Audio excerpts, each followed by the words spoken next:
12 de março de 2017, o dia em que entrou para a nossa história como aquele em que, pela primeira vez, um ex-presidente do Brasil foi condenado por corrupção. O juiz Sérgio Moro considerou que Lula recebeu um apartamento triplex no Guarujá, em São Paulo, como forma de dissimular o pagamento de propina pela OAS. Em troca, o petista conseguiria contratos na Petrobras para a empreiteira. O ex-presidente sempre negou a propriedade do imóvel e, no dia seguinte à condenação, fez um pronunciamento em que negou os crimes, se disse vítima de perseguição e se lançou à briga. Se alguém pensa que com essa sentença me tiraram do jogo, podem saber que eu estou no jogo. Pode saber. O processo é polêmico e leva especialistas a divergirem sobre sua validade e suas consequências. A gente tem uma condenação em primeira instância em que o juiz Sérgio Moro, apesar de reconhecer presentes elementos para que houvesse a prisão, o Sérgio Moro entendeu que não deveria haver a prisão justamente pelo antigo cargo ocupado pelo presidente Lula. Então, ele entendeu que, apesar de presentes os requisitos da prisão, pelo fato das declarações que o Lula veio a prestar em virtude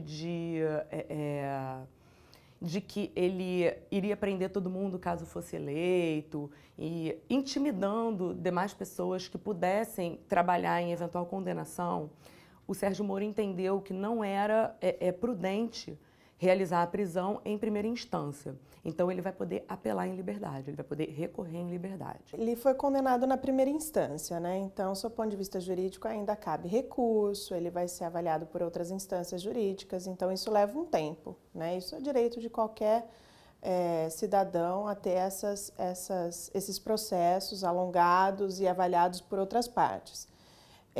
Então, nesse sentido, esse cenário deve se prolongar um pouco. Talvez não se tenha um cenário muito bem desenhado até a data para o lançamento das candidaturas. E aí, nesse sentido, ele pode ser um candidato para as eleições de 2018. Não vamos dizer que seja provável, eu li a sentença tem 238 laudas, é uma sentença que ela está muito bem embasada, ela está muito bem elaborada, e ele é condenado pelos crimes de corrupção passiva e ele é condenado por lavagem de dinheiro. Ele tem uma condenação de 6 anos pela corrupção passiva e ele tem uma condenação de 3 anos e meio pela lavagem de dinheiro. Então, a sentença está muito bem fundamentada. Mas, como é um recurso de apelação, que é um recurso que aprecia fatos, aprecia questão probatória, é possível que haja uma alteração e uma reversão. A condenação ela sai num dia onde acontecem 3 coisas extremamente importantes no país. Que coisas são essas? A primeira coisa é que o presidente Temer ele estava num processo de julgamento dentro da Constituição, da Comissão de Constituição e Justiça. Se iria avançar ou não o processo de afastamento dele. O segundo é que naquele momento estava sendo votado o orçamento da União para o próximo ano. E junto com esse orçamento, todos os cortes da área social. E o terceiro elemento, que era extremamente importante naquele momento, era a questão da reforma do trabalho. Então, a gente tem que começar a perceber se há algum nível de orquestramento nesse processo todo. Porque a relação, o jurídico, ele acaba conversando com um político, mas o que me deixa muito preocupado é a dinâmica que os meios de comunicação acabam colocando nesse processo todo. O que me deixa indignado, mas sem perder a ternura, é você perceber que você está sendo vítima de um grupo de pessoas que contaram a primeira mentira e vão passar a vida inteira mentindo para poder justificar a primeira mentira que contaram de que o Lula era dono de um triplex. Não sou dono de um triplex. O partido ele resolveu encampar a luta do presidente Lula e trazer um discurso mais político para o jogo, né? Então, eles têm apoiado de todas as formas o ex-presidente Lula, reforçando a ideia do lançamento da candidatura dele para 2018 e reforçando esse discurso da politização da Lava Jato.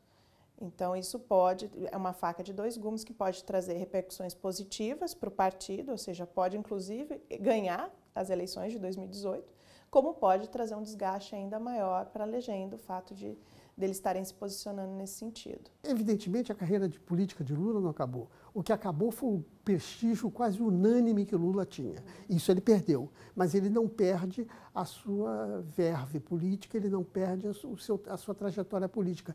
Uma trajetória política que está muito colada hoje com o seu centro de militância, com um grupo de militância que é uma militância significativa no país. Nós estamos falando de 20% a 25% dos eleitores.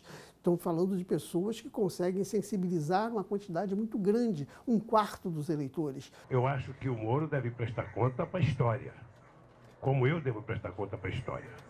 A história, na verdade, é que vai dizer, sabe, quem está certo ou quem está errado. Sem dúvida nenhuma, o PT ele é o partido que mais está sendo desgastado em relação à questão da Lava Jato. Já vinha sendo desgastado com muitas lideranças já presas, ou seja, se tornando réus, ou seja, muitas lideranças importantes. A questão do presidente Lula vem fragilizar ainda mais essa legenda e é um partido que tinha ganhado um status importante no cenário nacional. Esse é um tabuleiro que está sendo jogado por diferentes interesses, diferentes grupos, mas que cada movimento tem que ser calculado. Por quê? Porque se você diminui, você pauperiza a população, diminui os seus direitos, e se a população identifica no presidente Lula uma espécie de liderança que defende os interesses da população, ela acaba fazendo com que as mudanças, as reformas, acabam fazendo com que a popularidade do presidente não diminua, mas sim cresça. No próximo bloco, quais os cenários possíveis para as eleições presidenciais em 2018? As denúncias contra Lula tiram as chances do petista ou fortalecem ainda mais um dos políticos mais reverenciados da história do Brasil? Veja em instantes.